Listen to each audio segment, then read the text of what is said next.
사도행전 18장 1절부터 11절의 말씀을 나눠보겠습니다. 자, 오늘 18장 1절에서부터 11절 성령 안에서의 동역자라고 하는 저와 여러분이 오늘 이 주제를 통하여 성령 안에서 하나님께서 행하실 일들을 우리 삶에도 이렇게 이루어지시기를 간절히 원하는 마음으로 말씀을 보기 원합니다. 그 후에 바울이 아덴을 떠나 고린도에 이르렀다. 지금 사도 바울이 오늘 이 사도행전 18장의 주인공이 되겠고, 그 사도 바울의 행적을 하나하나 따라가다 보면은 하나님이 그 사도 바울에게 어떻게 역사하셨는지 그런 거를 좀 우리가 볼 수가 있습니다. 지금 현재 사도 바울은 아덴에 있었고 아덴을 떠나서 고린도에 도착한 그런 시점이에요. 그래서 오늘 이야기는 이제 고린도에서 일어날 일들인데, 성령께서 지금 고린도에 오게 하셨는데 거기서 아덴을 떠나 고린도에 이르러 1절에서 이렇게 얘기했는데, 그 떠나라고 하는 그 헬라어 원어의 의미는 몸의 일부가 떨어져 나가는 고통에 준하는 떠남, 그런 의미의 원어를 쓰고 있어요. 그러니까 그냥 아덴을 나 아덴을 떠난다, 기쁘다 그러고 막 간 게 아니고, 막 떠나기 엄청 싫지만 떠날 수밖에 없는, 내 몸이 떨어져 나가는 것 같은 그런 고통 가운데서 아덴을 떠나서 오늘 고린도에 도착했어요. 자, 이 얘기는 왜 하는 거냐면은, 지금 하나님께서 원래 그 지도를 한번 보세요. 여러분, 제가 거기다가 환상 이렇게 써놓은 데 있죠. 드로아에서 지금 사도 바울은 원래 이 마게도냐나 뭐 그리스 저쪽으로 가서 전도하려고 하지 않았고, 그 바로 밑에 지역 아시아라고 써 있잖아요. 여러분 보면 지도의 오른쪽에 밑에 아시아라고 써 있잖아요. 그 아시아 지역을 사도 바울이 전도를 하고 싶었어요. 근데 이 드로아 지역까지 왔을 때에 계속 아시아로 돌아가서 전도를 하려고 하는데 길이 자꾸 막히는 거예요. 그런데 밤에 꿈을 꿀 때 마게도냐 사람이 꿈에 나타나서 와서 우리 좀 도와주세요 하면서 막 손짓하는 것을 꿈을 꿨습니다. 그래서 사도 바울은 이제 감질했어요. 성령께서 나를 아시아에서 계속 복음을 전하게 하시지 않고 좀 강 건너 물 건너서 저기 마게도냐에 가서 전도하기를 원하시는구나 라고 해서 일정을 다 틀어버렸습니다. 그래서 일정을 틀어서 저 마게도냐에 가서 뭐 빌립보, 네아폴리, 아볼로니가, 뭐 베레아, 데살로니가 이런 지역에서 쭉 전도를 하면서 내려왔는데, 전도가 잘 된 지역도 있고 잘 안 된 지역도 있고 여러 지역들이 이제 특징이 있는데, 대부분 이쪽 지역에는 우상 숭배가 이제 많지요. 그때 당시 사도 바울 시대는 뭐 AD 지금이 49년, AD 50년 이후에 이런 시대이기 때문에 예수님이 십자가에 못 박아 죽으신 지 얼마 안 됐기 때문에 예수님을 믿는 사람이 거의 없다고 봐야 돼요. 많이 없다고 봐야 돼요. 그래서 예수님이라고 하는 새로운 그런 복음을 전하니까 이들이 그걸 받아들이기가 굉장히 어려웠겠죠. 그래서 지금 쭉 이게 전도를 하고 가다가 아덴에 갔는데, 그 아덴에서 왜 자신의 신체가 일부가 떨어져 나가는 것 같은 고통 가운데 지금 고린도라는 곳에 도착을 했냐면은, 이 아덴에 갔더니 이게 아테네예요. 아테네. 여러분 그리스 아테네 아시잖아요. 거기서부터 성화 봉송해가지고 지금 일본 올림픽, 도쿄올림픽 할 때도 이제 갖고 오고, 베이징 올림픽 준비하잖아요. 지금 베이징 올림픽 할 때도 이제 거기서 불을 담아서 갖고 와요. 그 아테네 신전이 있어요. 거기 신전에서 봉사하는 여사제들이 있어요. 그 여사제들 굉장히 그 종교 자체가, 우상 숭배하는 종교는 음란합니다. 그 신전 안에서 그 자신이 섬기는 그 신을 섬기는 그 방법이 그 음란이에요. 그래서 거기서 항상 그 속에서 활동하는, 어떻게 보면 그 신전에서 신을 위해서 봉사하는 사람이 남창들도 많고 여창들도 많아요. 말 그대로 창녀지만 창녀라고 하지 않아요. 신을 위해서 드린 몸이기 때문에 어떻게 보면은 거룩하게 보는 거죠. 그게 제사의식이에요. 그게. 그거 가지고 이제 올림픽이 유래가 된 거예요. 그래서 올림픽도 썩 그렇게 뭐 좋은 건 아니에요, 의미가. 그래서 이제 그거 가지고 시작을 하는 거니까, 올림픽의 시작을. 그게 아덴 지역, 아테네. 우리가 알다시피 이렇게 굉장히 안 좋습니다. 갔더니 막 우상이 엄청 많은 거예요. 사도 바울이 갔더니. 막 엄청나게 우상이 많아서, 야, 여기는 왜 이렇게 우상 숭배가 많으냐. 그리고 막 돌아다니고 있는데, 알 수 없는 신에게.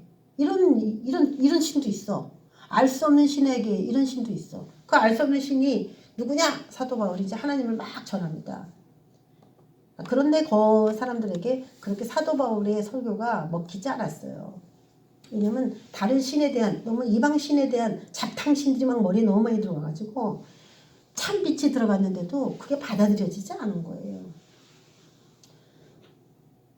유대인들의 반대도 있었고 사람들의 겪는 어려움도 있었고, 물론 거기서 몇몇 사람은 이제 바울을 추종하고 믿기도 했지만 어쨌든 좋은 결실을 얻지 못했어요. 유럽 지역으로 왔지만은 이렇게 자신이 원하는 만큼의 큰 성과가 그렇게 있지 않았어요. 우리는 이제 성령께서 역사하셔서 우리 인도하시면은 그래서 막 폭발적인 열매들이 일어날 거라고 생각하잖아요. 성령께서 이쪽으로 인도해서 갔는데 뭐 일이 아무려면 안 될까 뭐 이렇게 생각하면서 가잖아요. 그런데 하나부터 열까지 다 배우지 않으면은, 우리가 다 하나님이 만족할 만큼 준비되지 않으면은 하나님이 아무리 쓰고 싶어도 쓸 수가 없는 거예요. 그래서 하나님께서 역사하셔서 우리를 끌어서 거기다 갖다 놨다 할지라도 100%다 잘됐다고 할 수도 없고, 그 잘됐다는 또 기준이 인간적인 기준일까 하나님의 입장에서 기준일까 다르기 때문에 논할 수가 없는데, 어쨌든 사도 바울의 마음에는 아덴에서의 모든 사역이 실패했다고 생각했어요. 그리고 떠나는 이 마음이 굉장히 안 좋은 거예요.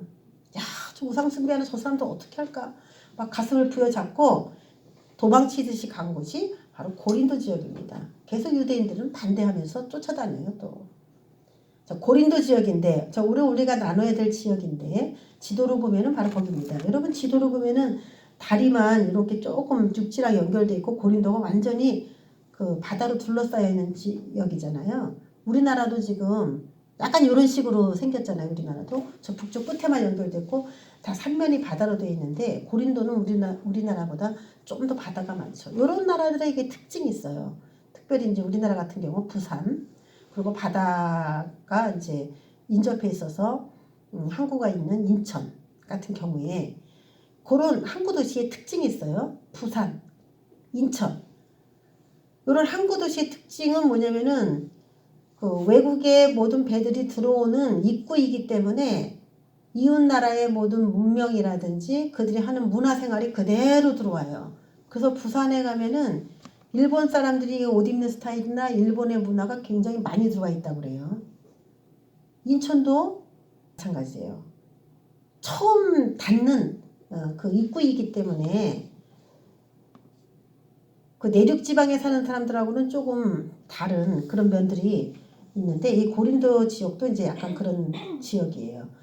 이 고린도는 로마 다음으로 큰 도시입니다.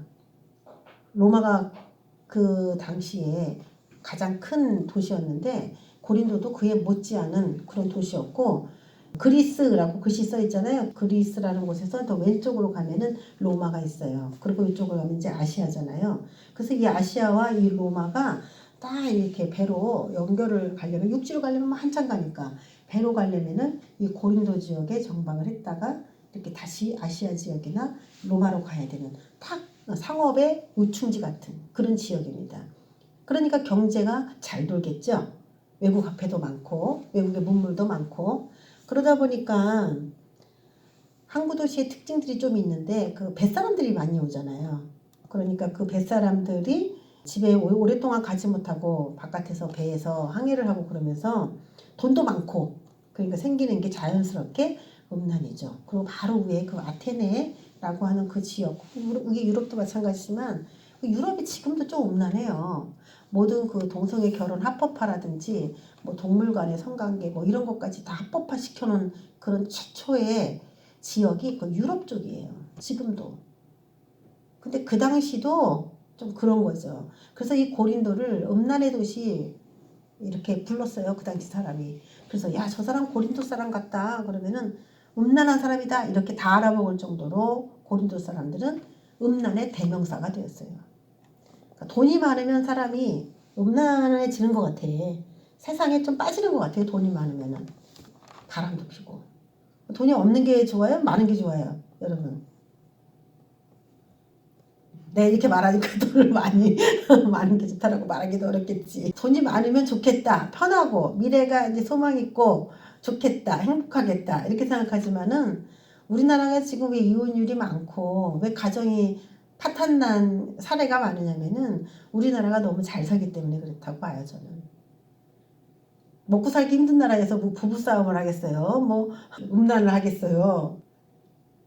두 집 살림도 돈 있어야 하는 거 아니겠어요? 근데 우리나라도 지금 그런 불륜이라든지 이런 게 드라마 소재로서 나오고 삼각관계 이런 게 많이 나오지만은 다 직장 내 아니면 아는 사람 여러 가지 자기 환경에 만족하지 않아서 자 만족하지 않다가 이제 너무 먹을 것이 없어서 만족하지 않은 경우도 있지만 다 있어도 사람은 자기가 왜 만족하지 못한지 모르지만 만족감이 없어요, 사람은. 그렇기 때문에 나중에 하나님을 결국 찾게 되는 거거든요. 이 도시도 아주 음란의 도시입니다. 그래서 고린도전서 2장 3절에 사도 바울이 내가 너희 가운데 거할 때에 약하고 두려워하고 심히 떨었노라 이런 얘기를 했어요. 자, 이게 이제 뭐 고린도에서 전도를 하려다 보니까 많은 유대인들이 방해를 해서 전도를 할 때 이제 녹록지 않았기 때문에 두렵고 떨렸다. 그렇게 표현할 수도 있겠지만은 실제로 사도 바울 혼자 전도를 할 때에 또 음란의 도시를 자기가 들어갔을 때에 그 음란의 마음을 뺏기지 않을 남자는 또 없잖아요. 아무리 신앙이 좋다 할지라도. 그럼 거기서 자신이 혹시 하나님을 그렇게 떠날까봐 두려운 마음 그런 것도 분명히 있었을 것이다. 이런 생각이 들어요. 그래서 여기 약하고 두려워하고 심히 떨었도다에 대한 이 본문은 영적으로 자신이 굉장히 나약한 존재임을 스스로 자인하는 거거든요. 자, 이런 고백도 했을 정도로. 자, 이 아가야의 이 아까 지도를 보면은 그 전체를 다 아가야라고 해요. 고린도 지역, 이 아가야, 거기 헬라 이렇게 써 있죠. 야, 요 아가야 그리스라고 써 있는 요 지역을 전체적으로 아가야 지역이라고 이렇게 얘기합니다. 근데 이 아가야의 수도예요, 이 고린도가. 그리고 아프로디테 신전이 있습니다. 제가 아까 말했던 것처럼 여기 신전이 꽤 많아. 그 신전에서는 뭐 바다의 신 포세이돈 이걸 숭배하기도 하고 수천 명의 성창이 있는 비너스 신전도 있고 그러니까 굉장히 이 지역은 음란할 수밖에 없는 그런 도시인데 인구가 약 75만 명입니다. 굉장히 많은 인구죠. 그런데 여기서 이 고린도에서 우리가 보면은 이곳에서 하나님을 믿는 사람이 있을까 이런 생각을 하잖아요. 그리고 지금 사도 바울의 마음이 굉장히 심기가 복잡해요. 아덴에서 좋은 성과를 거두지 못한 상태로 지금 고린도에 왔기 때문에 고린도에 보니까 또 뭐 엄청난 신전이 있고 여기도 음란하기로 따지면 둘째가라면 서럽고 경제가 활성화돼서 막 여관도 많고 막 이렇게 음란하다는 거죠. 자, 그런 도시를 봤을 때에 실제로 이 사도 바울의 마음은 지금 막 쾌활하거나 유쾌하거나 그러진 않아요. 야, 내가 앞으로 어떻게 여기서 사역을 해야 될까? 그리고 왜 나는 열심히 사역하는데 성령님이 이끌었는데 왜 거기에 대한 소득이 이렇게 적을까? 영혼이 그렇게 받아들이지 않을까? 거기에 굉장히 이 착잡한 마음과 무거운 마음이 지금 있습니다. 자, 이런 마음으로 지금 여기 와 있는데 하나님께서는 또 새로운 사람을 바울과 함께하게 하기 위해서 모이게 하는데 그 2절에 나옵니다. 아굴라라 하는 본도에서 난 유대인 한 사람을 만나니 그랬어요. 글라우디오가 모든 유대인을 명하여 로마에서 떠나라 한 거로 그가 그 아내 브루스길라와 함께 이달리아로부터 새로 온지라 바울이 그들에게 감해 그랬어요. 지금 아굴라라 하는 본도 출신의 유대인들을 만나게 됐는데 그 아굴라는 유대인 부부 브루스길라와 아굴라 부부였어요. 그런데 이 부부가 사도 바울을 만나게 된 이유가 글라우디오라고 하는 로마의 황제가 모든 유대인에게 명해서 로마에서 떠나라 뭐 이렇게 얘기를 했다는 거예요. 자, 글라우디오 황제에 대해서 본다면은 이 글라우디오 황제는 로마 제국의 4대 황제입니다. 클라우디우스 이렇게 이제 아마 역사책에는 나올 거예요. 이름이 굉장히 많아요. 클라우디우스 네 번째 황제고 세 번째 황제가 칼리굴라예요. 칼리굴라인데 그 칼리굴레 황제가 사람들에 의해서 왕궁에서 살해당했거든요. 그럴 때 클라우디오가 커튼 뒤에서 그 칼리굴라가 칼에 맞아 죽는 거를 봤어요. 그리고 후덜덜 떨고 있었어요. 그런데 사람들이 이 사람을 막 끄집어다가 혈통이 황제 혈통이니까 가문이니까 클라우디오를 왕으로 추대했어요. 그러니까 이 사람이 지금 정치를 잘할 수 있겠습니까? 자기는 바로 전에 사람이 그렇게 죽는 거를 봤잖아요. 이 사람은 다리 저는 사람이었고 뭐 벙어리였대나 귀가 안 들렸대나 하여튼간 장애인이에요. 그런데 이 사람을 왜 왕으로 추대를 했을까? 이 사람이 심약하고 장애인 상태에 있었기 때문에 이용해 먹고 꼭두각시로 부려먹기가 너무 좋았던 그 귀족들, 로마의 귀족들이 이 사람을 왕으로 세워버린 거예요. 그래서 이 황제가 된 건데, 이 사람이 황제가 되어서 그 로마에서 무슨 일이 일어나서 유대인들을 추방을 했는지는 알 수 없지만 추측컨대, 역사적으로 추측컨대 아마 예수 그리스도께서 죽는 그 일 때문에 유대인 사이에 우리가 메시아를 죽였다 이런 유대인이 있고, 아니다 이 유대인 예수 그리스도 예수는 우리가 당연히 죽여야 되는 사람이다. 그래서 유대인 사이에 이렇게 분쟁이 일어났다고 역사는 그렇게 추측을 하고 있어요.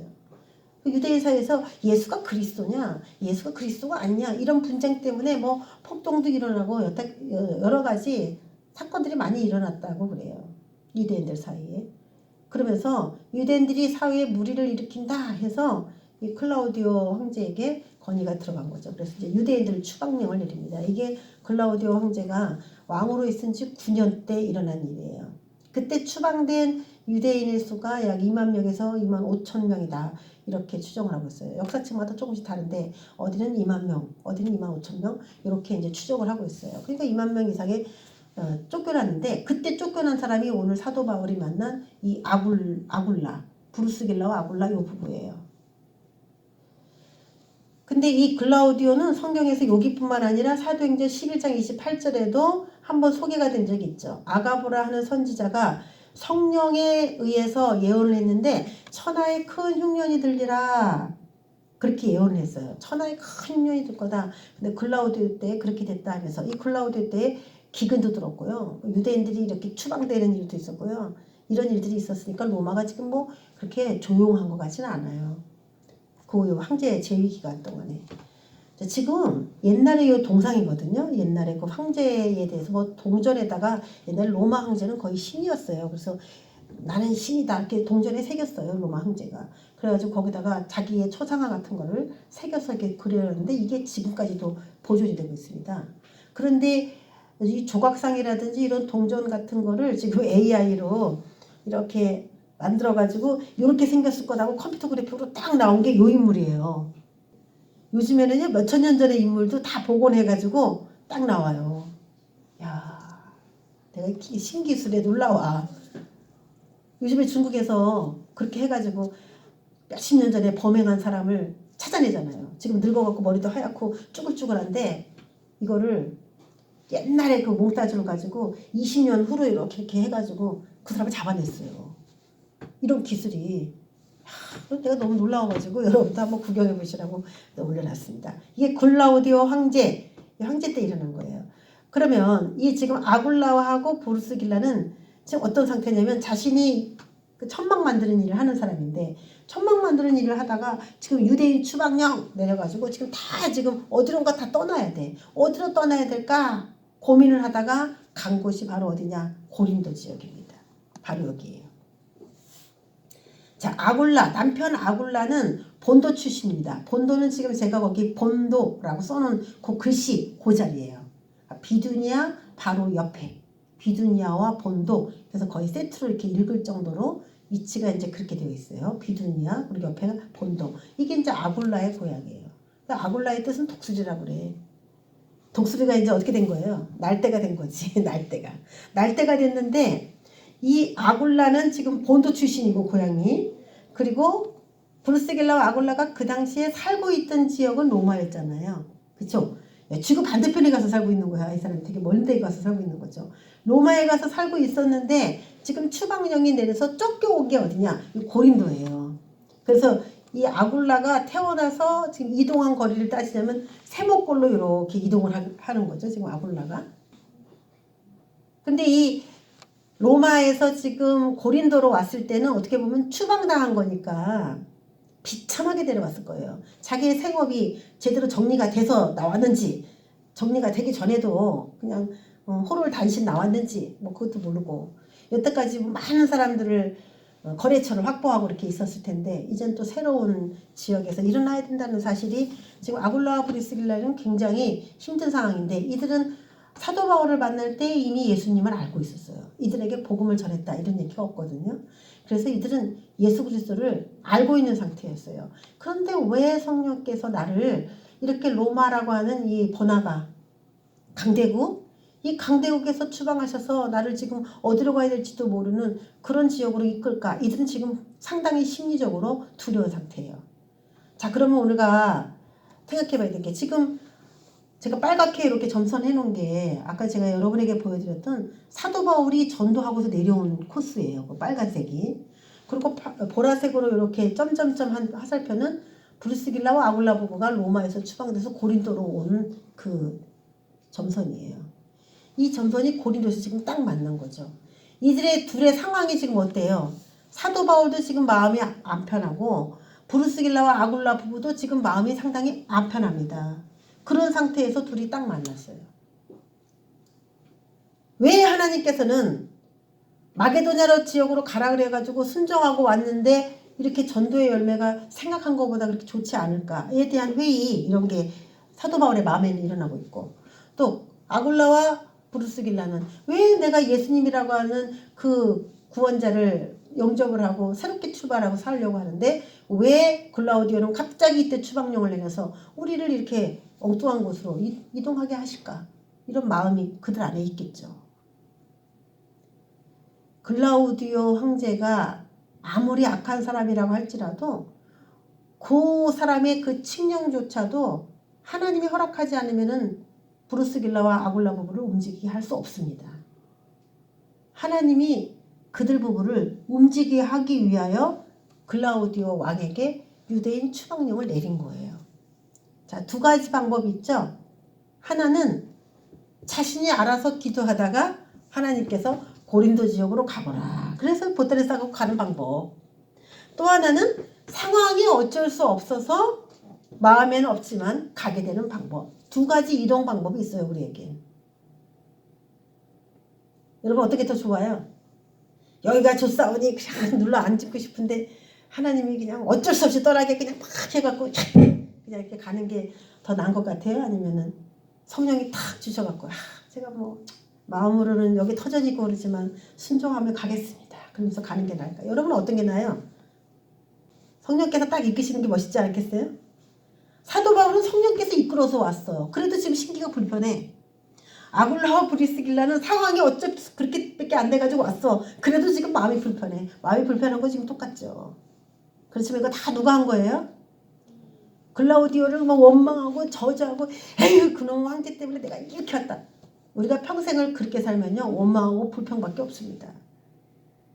받아들여야 돼요. 그냥 하나님께서 그 악한 글라우디오도 들어서 사용하신 거고 나에게 새로운 미래를 준비하시기 위해서 이렇게 하셨다라고 받아들이는 그런 마음이 필요해요. 실제로 갔더니 거기서 만난 게 누구냐? 사도 바울이었어요. 여러분에게도 독수리와 같은 은혜가 임하길 바랍니다. 우리 하나님께서 가장 최상의 동역자를 만나기 위해서 우리를 이동하시는 방법. 하나님께서 참 놀랍게 역사하신 게 브루스길라와 아굴라 부부도 지금 위로가 필요하고 사도 바울도 위로가 필요한데 그 위로가 필요한 두 사람이 딱 만나서 뭔가 지금 일을 하게끔 하나님이 하셨어요. 그러면은 지금 사도 바울은 자기가 아무리 위로가 필요해도 브루스길라와 아굴라 앞에 위로해달라고 말할 수가 없는 사람이잖아요. 그러니까 브루스길라와 아굴라를 위로하면서 사도 바울은 또 자기 마음이 또 일어나는 거예요. 하나님이 그렇게 사용하는 거예요.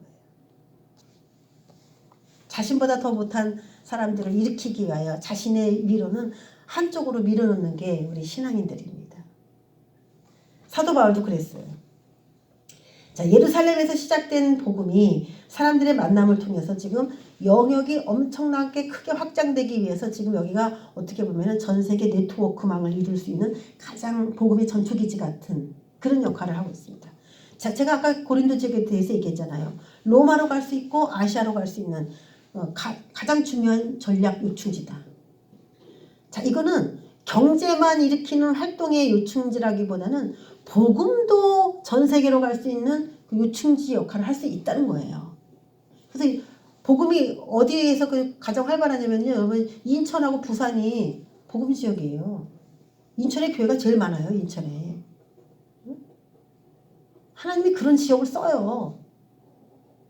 경제활동, 음란 이런 것만 그 지역을 장악하는 게 아니라 그렇게 또 역사하는 악한 영들이 있기 때문에 하나님의 복음이 또 전 세계로 퍼져갈 때 그 항구 도시를 쓰는 거예요. 그래서 그런 곳에 교회가 또 많아요. 하나님이 쓰시는 방법은 또 그런 방법이었어요. 지금 여러분이 오늘 이 말씀을 통해서 하나님이 지금 뭔가 새로운 일을 사도 바울에게 하게 하시려고 마게도냐로 지금 오게 하셨고 브루스길라와 아굴라 부부를 붙여서 복음을 확대시키려고 하는구나. 그걸 여러분이 좀 보시기 바랍니다. 그러니까 우리를 어디로 이동시킬 때 하나님은 그 지역이 뭐 좋으냐 나쁘냐 B급이냐 A급이냐 전도가 되겠냐 안 되겠냐 그런 거 보는 게 아니에요. 거기서 뭔가 할 일이 있다면은 가는 거예요. 여기 왜 가게 하셨는지 나중에 이유가 나옵니다. 나중에. 자, 이탈리아로부터 이 브루스길라 아굴라 부부가 와서 바울이 그들에게 갔어요. 그래서 드디어 이제 조인이 딱 된 겁니다. 생업이 같음으로 함께 살며 일을 하니 그 생업은 천막을 만드는 것이더라. 사도 바울이 공부한 사람이거든요. 사도 바울은 공부만 한 사람이에요. 율법을 엄청나게 엄격하게 지키고 그 집안이 바리새인 집안입니다. 그리고 가말리엘이라고 하는 엄청 좋은 교수를 두고서 특수교육 받은 사람이거든요. 그 공부만 한 사람인데 언제 천막을 만드는 일을 배웠는지는 모르겠지만 유대인들은 아무리 공부를 시키는 자녀라 할지라도 기술을 꼭 가르친대요. 한두 가지씩. 유대인들은 그런데요. 저와 여러분도 자녀 양육법에 그걸 꼭 사용하시기 바랍니다. 공부만 시킨다고 공부만을 시키는 게 아니라는 거예요. 그래서 아마 그 당시에 천막 만드는 일을 사도 바울에게 시켰을 것이다라고 이제 추측을 하는 거죠. 유대인들의 교육법이 그래요. 생업이 같음으로 함께 살며 일을 하니 그 생업은 천막을 만드는 것이더라. 안식일마다 바울이 회당에서 강론하고 유대인과 헬라인을 권면했습니다. 예수 믿으라고. 그렇죠? 회당에서 강론했어요. 회당이 지금으로 말하면 교회고 그 당시엔 유대인들이 자신의 신 하나님께 예배한다고 모였던 장소예요. 근데 거기서 갑자기 예수 그리스도가 하나님이다 그랬더니 회당은 발칵 뒤집히는 거죠. 유대인들이 발칵 뒤집히는 거죠. 하나님은 한 분인데 어떻게 예수님까지 하나님이냐? 이 회당에서 지금 발칵 일이 뒤집히고 있는 거죠.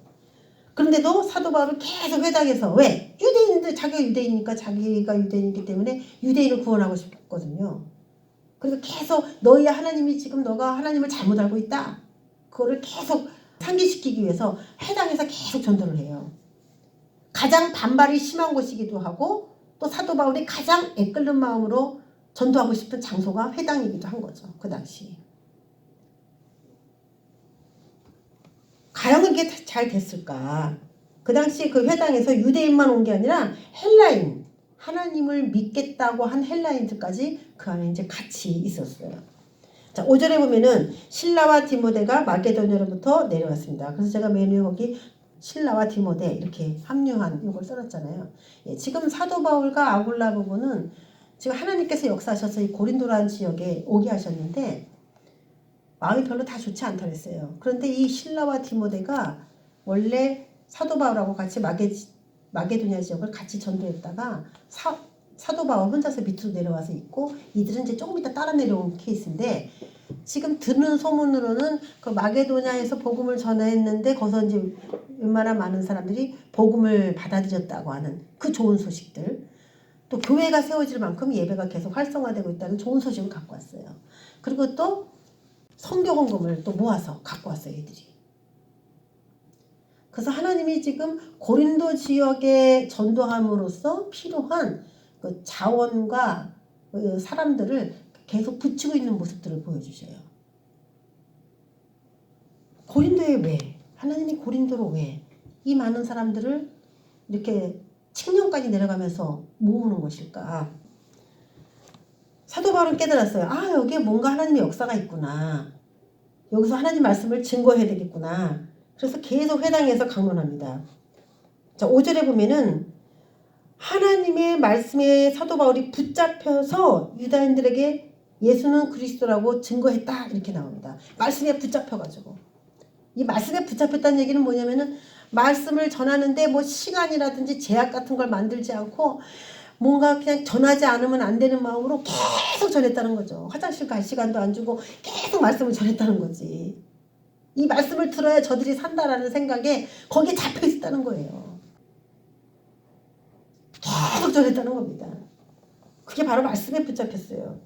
그런데 반응은 어떻냐? 6절에 그들이 대적하여 비방하고는, 그렇게 말씀에 붙잡혀서 그 사람의 영혼을 위해서 전하는데 대적하여 비방했다라고 그래요.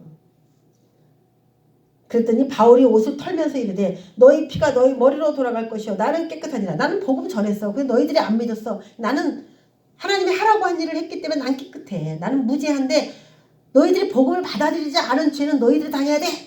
그러면서 팍 먼지를 털면서 이방인에게로 가리라 하면서 이방인에게 갔어. 이방인에게 가서 이방인을 전도하기로. 거기서 옮겨 하나님을 경외하는 디도 유스도라 하는 사람의 집에 들어가니 그 집은 회당 옆이다. 이렇게 겪고 있습니다. 야, 이 얘기가 참 흥미로운 게 뭐냐면은 새로워지는 회당 중심적인 복음이에요. 복음 전파가 이루어지고 있는데 여태까지 계속 사도 바울은 어디서 복음을 전했냐면 회당에서 계속 복음을 전했습니다. 근데 회당에서는 막 대적하고 안 받아들였어요, 유대인이. 근데 이 디도 유스도라고 하는 이 사람은 어디 사냐면 회당 옆집에 살아요. 회당 옆집에.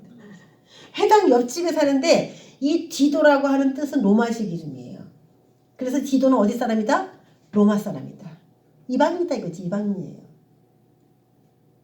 그래서 앞으로는 이 회당에서 복음을 전하게 된 게 아니라 그 회당 옆집 디도 유스도라고 하는 그 집이 이제 복음을 전할 수 있는 가장 최상의 조건의 집이 된 거죠. 그래서 이제 회당 들어가려고 하는 사람들 중에 많은 사람들이 예수님에 대해서 알고 싶다. 그러면 이제 여기가 고린도 전도 사역의 주 사령부처럼 된 거죠. 그리고 오늘 거기 8절에 보면은 회당장 그리스보가 온 지방과 더불어 주를 믿었다 이렇게 나옵니다. 회당장이 또 개종을 했어요. 그래서 하나님이 지금 유대인들에게 복음을 전할 수 있는 최상의 조건들을 지금 만들어가고 계시다는 것을 이렇게 절을 쭉 비교해 보니까 나오고 있어요. 첫 번째는 잃어버린 이스라엘에게로 하나님이 나의 사람들을 보내고 있다는 것을 알 수가 있어요. 그들이 아무리 거부할 줄 알고 계시지만. 회당장이 개종을 했으면은 그 회당은 자연스럽게 복음이 전파되잖아요. 그 회당은. 그렇죠? 하나님이 이렇게 엄청난 열매를 이루어 주셨습니다. 자, 유대인 구원에 마치 실패한 것처럼 회당에서 강론할 때 많은 사람이 대적하고 조롱하니까 유대인 구원이 마치 실패한 것처럼 보였지만 회당장 옆에 디도 유스도라는 사람이 구원받아서 그 사람이 사도 바울을 거기서 사역하게 함으로 인하여 회당에 접근하는 많은 사람들을 예수를 믿을 수 있도록 그렇게 하나님이 거기서 역사하셨고 또 회당장까지 예수를 믿으면서 이 회당에서 일어나고 있는 그 복음의 역사가 뭔가 폭발적으로 일어나지 않을까라고 하는 그런 조짐들을 보여주고 있어요. 이게 하나님이 지금 유대인들이 변하고 있다라고 하는 그런 안내를 해주고 있는 겁니다. 우리에게. 그래서 회당장 그리스보가 믿게 된 다음에 어떻게 되느냐. 수많은 고린도 사람도 듣고 믿어 세례를 받더라라고 얘기하고 있습니다. 자, 우리가 이제 성령께서 역사하시는 교회, 성령께서 역사하시는 우리가 타임이 되면은 반드시 악한 영도 역사합니다. 성령님만 역사하는 것이 아니라 그 성령의 역사를 뜯어 말리기 위해서 악한 영이 역사해요. 그래서 어떤 사람이 이렇게 축복을 받으려고 하면은 그 완고하고 고집센 어떤 그런 사람들 통하여서 성령께서 역사하지 못하도록 자기 고집을 막 부리도록 그렇게 또 되는 경우가 있어요. 모든 사람이 합심해서 이렇게 합시다 하는데도 혼자 막 고집을 부리면서 못하게. 그래서 이 마귀는 하나님의 사람들이 축복받는 것을 굉장히 싫어하거든요. 그런데 그 싫어하는데 그걸 누굴 통해 사용하냐. 아주 고집이 세고 완고한 어떤 사람을 통해서 그 일을 해요. 사탄도. 하나님도 열정 있는 사람을 통하여 하나님의 일을 하시지만 사탄도 자신이 생각에 맞지 않으면 타협하지 않는 그런 사람들을 통하여서 사탄도 자기 일들을 해요. 우리가 이제 사탄의 도구처럼 우리가 모두가 축복을 받는 걸 내가 저해하지는 않는지, 내가 그런 사람은 아닌지, 그런 거에 대해서 늘 조심히 해야 돼요. 그러니까 성령의 사람이라고 하면서도 사단이 우리를 통해서 우리 공동체가 일어나지 못하도록 방해하는 그 역할을 우리가 개인이 하진 않을까. 그러니까 우리가 깨어 있어야 되는 거예요.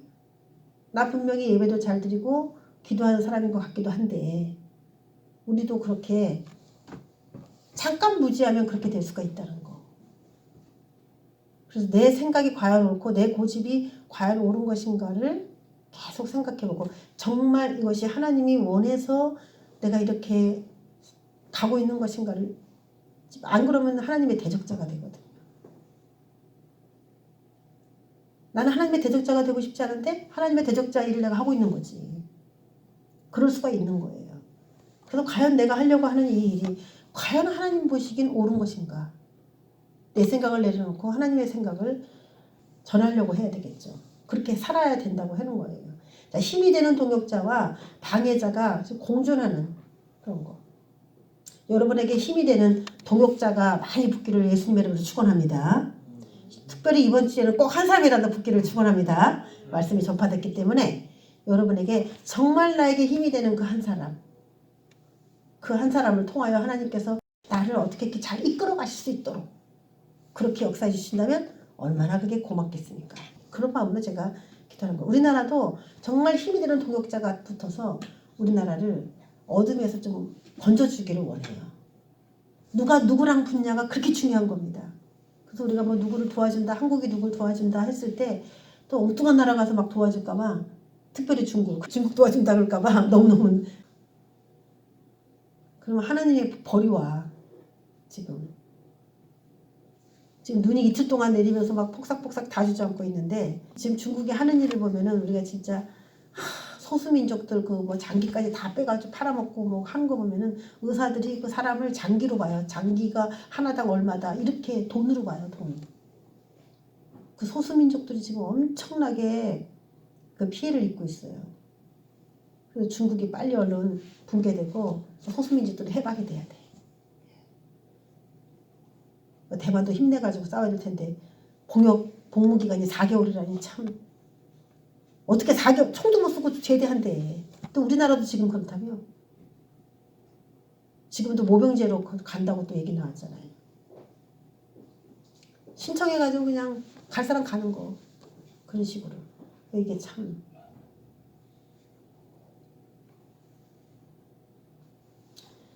자, 변화되고 있는 고린도. 지금 회당을 얘기를 쭉 하면서 얘기하고 싶은 건 뭐냐면 지금 고린도는 변화되고 있다 이 얘기를 하는 거죠. 회당에서 말씀이 전파되는 곳인데 이곳에서 지금 복음이 움직이고 있기 때문에 지금 고린도에서 지금 하나님이 뭔가 변화를 일으켜서 전 세계에 흩어버리려고 하는 이런 굉장히 중요한 도시로 하나님이 고린도를 주목해보고 있다는 것을 저와 여러분이 이 말씀을 통해서 알 수 있습니다. 그래서 어떻게 되느냐. 예, 이 지역 사람들이 다 믿고 세례를 잘 받았다는 것이죠. 자, 이렇게 우리가 하는 일을 우리 스스로는 잘 알지 못한다 할지라도 하나님의 그 입장에서 우리의 삶을 멀리 이렇게 볼 수 있어야 돼요. 내가 이동하는 이동거리, 내가 만나는 사람들, 그런 것들을 멀리서 보기 시작하면은 하나님이 나를 왜 이런 사람들 이런 곳에 보내고 있게 하시는지 그런 것들에 대해서 이제 깨닫게 돼요. 우리가 내 기분, 내 감정만 아우 하나님이 이렇게 더럽고 우상 많은데 날 왜 보냈어요. 아우 이런 도시가 우리 대한민국에서는 어디냐면 지금 일산이에요. 이게 이런 도시가 고린도 같은 도시가 일산이에요. 제2의 강남이다. 모텔도 뭐 엄청 많고. 근데 일산 지역에 우리가 지금 살고 있는 건데 교회가 또 개척을 하면 제일 안 되는 도시 1순위 대한민국에서 이제 목사님들이 이제 뽑으라고 하면 뽑히는 데가 일산이래요. 예, 우리가 일산에서 참 오랫동안 목했지만 이 지역 사람이 온 것보다 저 타 지역 사람이 온 게 더 많아 숫자적으로. 다 더 먼데 있는 사람인 것 같고. 그래요. 일산 사람들이 좀 우리가 전도를 해보면 알겠지만 저도 안 먹고 쳐다도 안 보고 뭔가 차가워. 왜 이렇게 냉랭해? 네? 근데 고린도는 그래도 전도가 되는데 말이죠. 자, 9절에 밤에 주께서 환상 가운데 바울에게 말씀하시되 두려워하지 말며 침묵하지 말고 말하라. 왜 두려워할까요? 지금 두려워하고 있다는 거죠. 지금 유대인들이 계속 비방하고 대적하는 이 수위가 점차적으로 높아지고 있고 복음도 역시 전파가 되고 있고 세례를 받고 있지만 그에 못지않은 방해의 세력들도 굉장히 지금 날뛰고 있다는 얘기예요. 그래서 두려워하지 말며 침묵하지 말고 말하라. 내가 너를 여기 보낸 이유가 있다. 왜? 10절에 나와요. 내가 너와 함께 있음에 어떤 사람도 너를 대적하여 해롭게 할 자가 없을 것이니 이는 이 성 중에 내 백성이 많음이라. 자, 오늘 이 본문에서 제일 중요한 게 이 성에 내 백성이 많기 때문에 지금 갑자기 사도 바울의 코스를 틀어서 이쪽으로 오게 하시고 브리스길라와 아굴라 부부의 모든 사역을 틀어서 이쪽으로 오게 하셔서 사도 바울을 돕는 협력자가 되게 하셨어요. 이 성 중에 내 백성이 많다. 믿어야 될 내 백성이 많이 있다라는 거예요. 우리가 눈으로 볼 때는 이 백성에 하나님을 믿을 사람이 많은지 적은지 안 보이지만 하나님은 먼 경륜을 보고 다 우리를 이끄시기 때문에 우리가 어디를 가든 어떤 사람을 만나든 그 가운데 구원받을 사람이 누구인가에 대한 이 개념으로 계속 쳐다봐야 돼요. 나한테 기분을 좋게 하냐 나쁘게 하냐 계속 중심을 나라고 생각한다면 우리는 아무 복음도 전할 수가 없습니다. 나를 이곳에 있게 하신 이유, 나를 그곳에 보내게 하신 이유, 그런 것들에 대해서 생각하고 거기서 구원의 역사들을 이루고 가야 됩니다. 그래서 모든 이게 탄탄한 뭐 천막 만드는 일도 하고 생업도 하면서 일을 하니까 이게 이제 그 당시는 이 사도 바울, 요즘 이제는 목회자들은 세상 일을 하지 않습니다. 장로교 헌법에도 그렇게 명시가 되어 있어요. 근데 왜 사도 바울은 일을 할 수 있게끔 이렇게 했느냐? 이 당시는 교회가 없어요. 교회가 없기 때문에 사역자들에게 사역할 수 있도록 이거 뭐 옛날에 구약으로 말하면 성전에서 일하는 레위인들에게 그 성전에서 나오는 고기하고 뭐 그런 것들을 다 먹을 수 있게 해줬어요. 그리고 사람들이 11조를 내서 레위인들을 공개했습니다. 구약의 제사 법에 다 그런 게 있어요. 그런데 이제 교회가 새롭게 출범하면서 대적자들은 많지만 예수 그리스도를 믿는 사람들은 극히 소수의 사람들이었고 예수 그리스도를 위해서 사역하는 사람들이 그렇게 또 많지도 않았어요. 믿는 사람도 많지 않았고 거기다 대고 이게 긴가민가 이게 복음이라는 게 이게 진짜 받아들여도 되는가 긴가민가 한 사람한테 주의 종을 위해서 이렇게 자신의 일부를 이렇게 헌금하라고 하면 그 누가 하겠습니까? 그러니까 초창기였기 때문에 어쩔 수 없이 이렇게 할 수밖에 없었어요. 지금도 교회가 운영이 되지 않으면 교회가 다 문을 닫고 그렇기도 하죠. 지금도.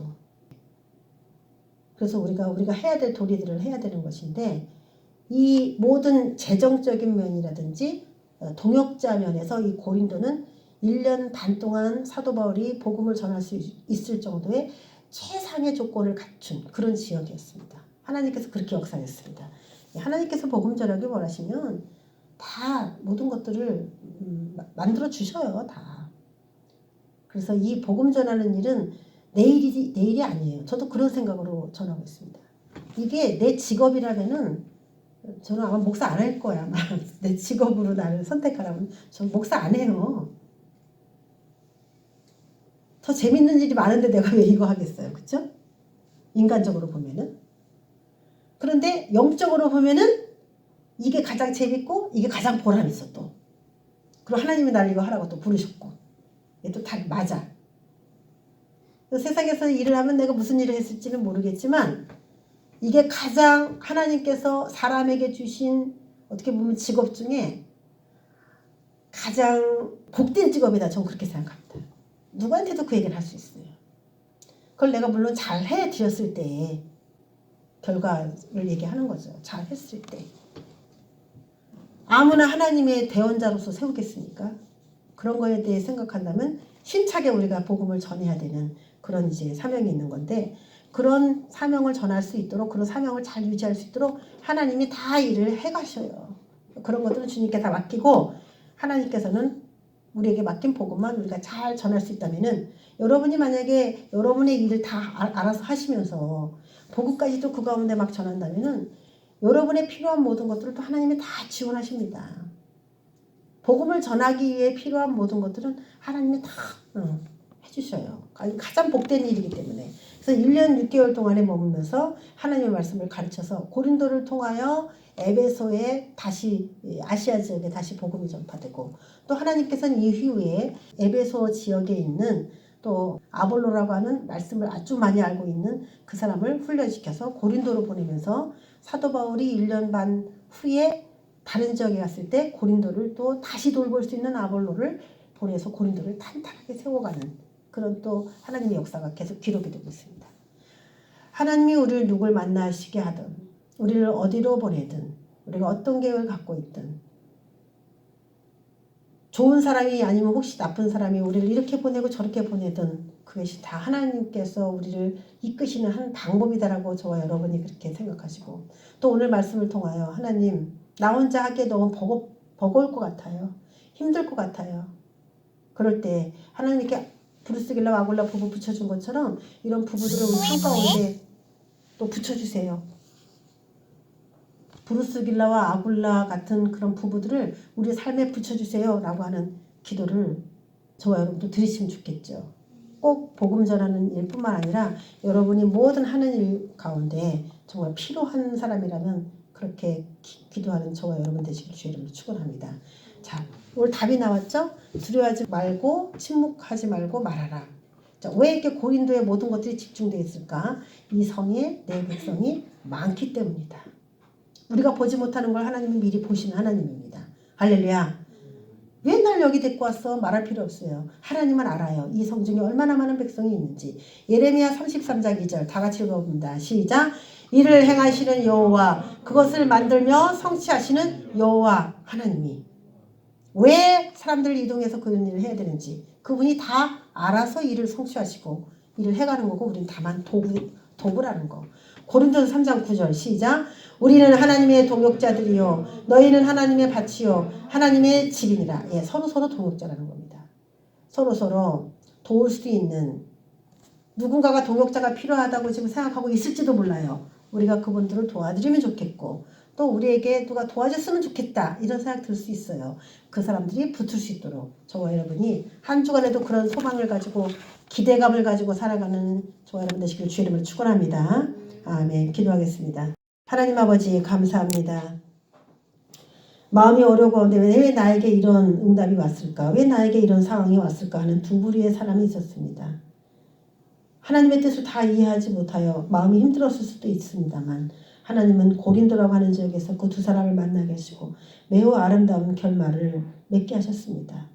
우리의 미래는 알지 못하고 우리가 가야 될 바도 알지 못하나 우리 하나님 모든 어그러진 것들을 올바로 다시 붙잡으셔서 있어야 될 곳, 만나야 될 사람, 적시에 필요한 모든 도움들이 우리의 삶을 이끌어갈 수 있도록 우리를 축복하여 주시옵소서.